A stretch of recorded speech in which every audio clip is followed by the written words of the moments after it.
Physics department में associate professor हूँ और हेड के रूप में काम कर रहा हूँ। फिजिक्स के कुछ टॉपिक्स और कुछ बेसिक कंसेप्ट को मैंने वीडियो के जरिए आपके सामने रखा है, जो कि विशेष रूप से इंजीनियरिंग और बीएससी के स्टूडेंट्स के लिए बहुत लाभप्रद होंगे। इन वीडियोस को प्रारंभ से और अंत तक ध्यानपूर्वक देखिए और ये आपके लिए बहुत हेल्पफुल होगा। नाउ आज का टॉपिक है हमारा फ्रेम ऑफ रेफरेंस, जिन्हें हम कहते हैं हिंदी में निर्देश फ्रेम। फ्रेम ऑफ रेफरेंस समझने से पहले हम लोग समझते हैं पहले state of rest and motion, विराम अवस्था और गति की अवस्था। सबसे महत्वपूर्ण बात, ये दोनों ही रिलेटिव स्टेट ऑफ मोशन है, एब्सोल्यूट स्टेट ऑफ मोशन नहीं है।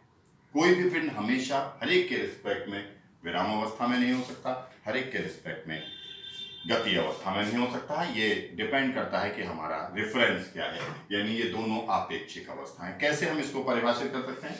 अगर हम एक फिक्स पॉइंट लेते हैं जिसे हम लोग कहते हैं रेफरेंस पॉइंट, और एक बॉडी, एक पॉइंट, एक पार्टिकल अगर इस फिक्स पॉइंट O के रिस्पेक्ट में समय के साथ साथ अपनी स्थिति को परिवर्तित नहीं करता है, तो हम उसे कहते हैं कि ये बॉडी इस O के रिस्पेक्ट में स्टेशनरी है, रेस्ट में है या विराम अवस्था में है। और यदि इस O के रिस्पेक्ट में ये अपने स्थान को समय के साथ साथ परिवर्तित करता रहता है, तो हम ये कहते हैं कि ये बॉडी O के रिस्पेक्ट में गति की अवस्था में है, मोशन में है। O को हम कहते हैं रेफरेंस पॉइंट।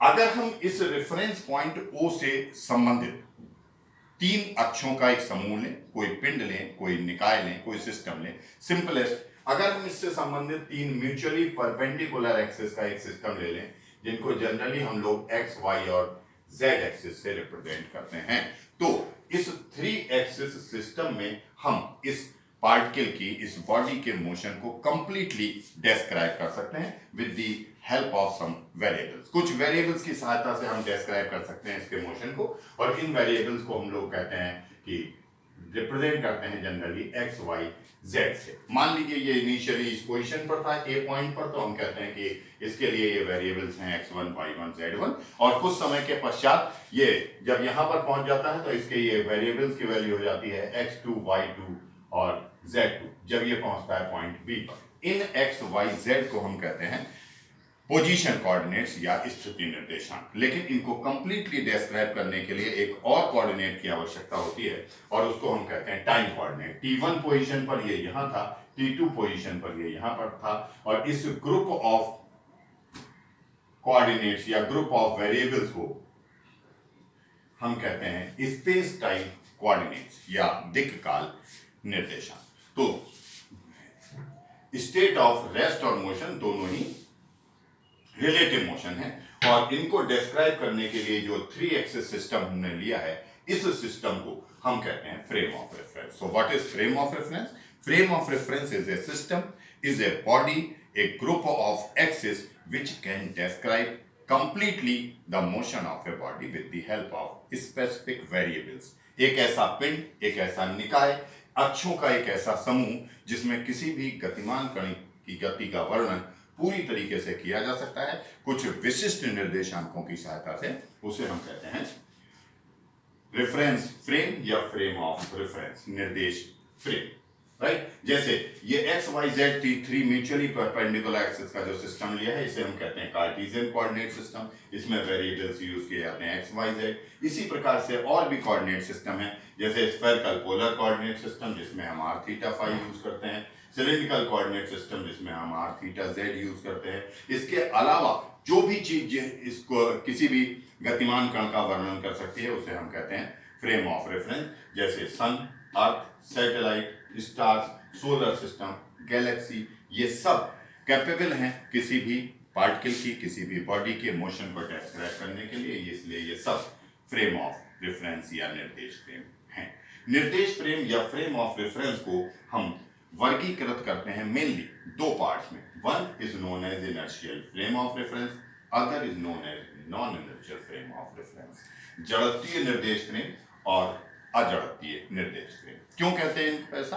क्योंकि these are based on law of inertia और Newton's first law of motion. क्योंकि ये जड़त्व के नियम पर के आधार पर विभाजित किए गए, वर्गीकृत किए गए हैं, यानी कि न्यूटन के गति के प्रथम नियम के आधार पर वर्गीकृत किए गए हैं। क्या होते हैं जड़त्वीय निर्देश फ्रेम या इनर्शियल फ्रेम ऑफ रेफरेंस? ऐसे फ्रेम ऑफ रेफरेंस, ऐसे निर्देश फ्रेम जिनमें जड़त्व का नियम या न्यूटन के गति का प्रथम नियम सत्यापित होता है, उनको हम कहते हैं जड़त्वीय निर्देश frame. Those frame of reference in which law of inertia और Newton's first law of motion holds good are known as inertial frame of reference. क्या कहता है लॉ ऑफ इनर्शिया या first law of motion Newton? ये कहते हैं if no force is applied on a body then it remains in its state और it has a tendency to oppose any change in its state.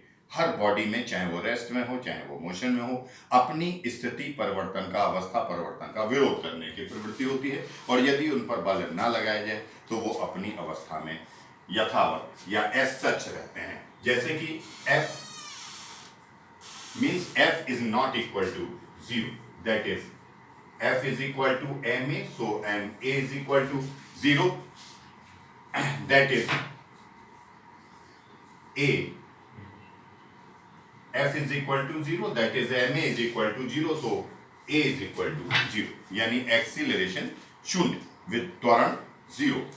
ऐसे जितने भी निर्देश frame होंगे जिनमें त्वरण शून्य होगा, एक्सीलरेशन 0 होगा, वो सब इनर्शियल फ्रेम ऑफ रेफरेंस होंगे। एक्सीलरेशन 0 होने का मतलब क्या है, त्वरण 0 होने का मतलब क्या है? या तो वो फ्रेम ऑफ रेफरेंस रेस्ट में हो, विराम अवस्था में हो, यानी उसकी वेलोसिटी 0, और या वो एक कांस्टेंट वेलोसिटी से मूव कर रहा हो, नियत वेग से गति कर रहा हो, और if v is equal to constant then acceleration dv over dt is equal to 0.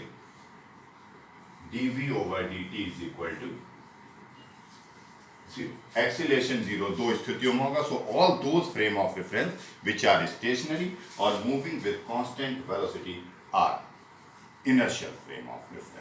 दूसरे non inertial frame of reference, ऐसे फ्रेम ऑफ रेफरेंस जिनमें न्यूटन के गति का प्रथम नियम या जड़त्व का नियम सत्यापित नहीं होता है, उनको हम कहते हैं non inertial frame of reference. It means for non inertial frame of reference F that is ma not equal to F not equal to 0, that is ma not equal to 0 means acceleration not equal to 0।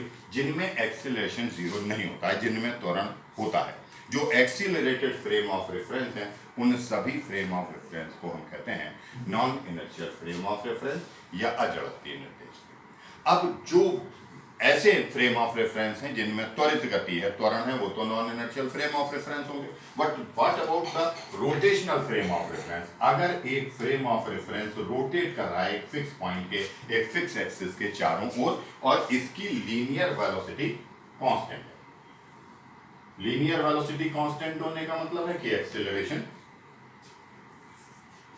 0, लेकिन इसमें जब भी rotational motion होगा तो आप और हम जानते हैं कि इस पे सेंटर की ओर एक अभिकेंद्र त्वरण या सेंट्रीपिटल एक्सीलरेशन कार्य करता है। अगर इसकी वेलोसिटी है v और रेडियस है r, तो v स्क्वायर ओवर r एक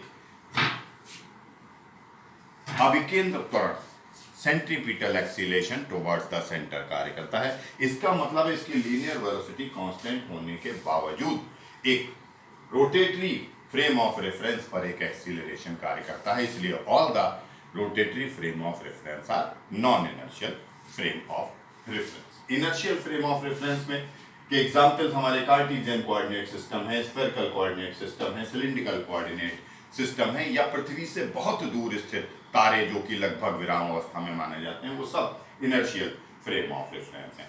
जबकि सूर्य, पृथ्वी, satellite, stars, solar system, galaxy, ये सब non inertial frame of reference हैं। पृथ्वी सूर्य के चारों ओर चक्कर लगाती है, सैटेलाइट प्लेनेट के चारों ओर चक्कर लगाता है, सूर्य आकाशगंगा के चारों ओर चक्कर लगाता है, गैलेक्सी के चारों ओर चक्कर लगाता है, गैलेक्सी सोलर सिस्टम के चारों ओर चक्कर लगाती है। So these all are rotatory frame of reference That is why these all are non-inertial frame of reference.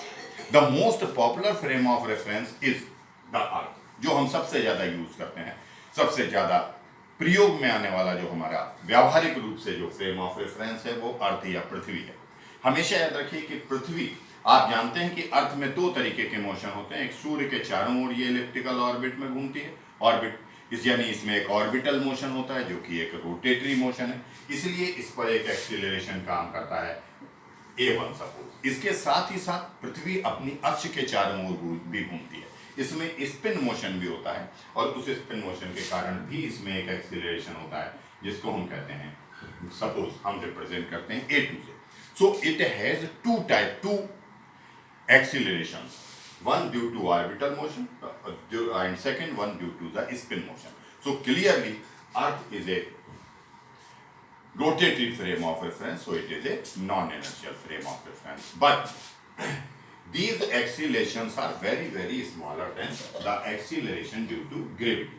गुरुत्वाकर्षण या गुरुत्वीय त्वरण के कारण जो गुरुत्वीय त्वरण जो होता है स्मॉल जी, उसकी तुलना में ये दोनों एक्सीलरेशन बहुत कम होते हैं, इसलिए इन्हें नेग्लिजिबल माना जा सकता है। और यही कारण है कि पृथ्वी को एक अप्रॉक्सीमेट, एक लगभग इनर्शियल फ्रेम के रूप में लिया जा सकता है सैद्धांतिक रूप से, और 100% एक्यूरेसी से अगर हम कहें तो अर्थ एक non inertial frame of reference है, क्योंकि ये रोटेशनल फ्रेम ऑफ रेफरेंस है। क्लियर?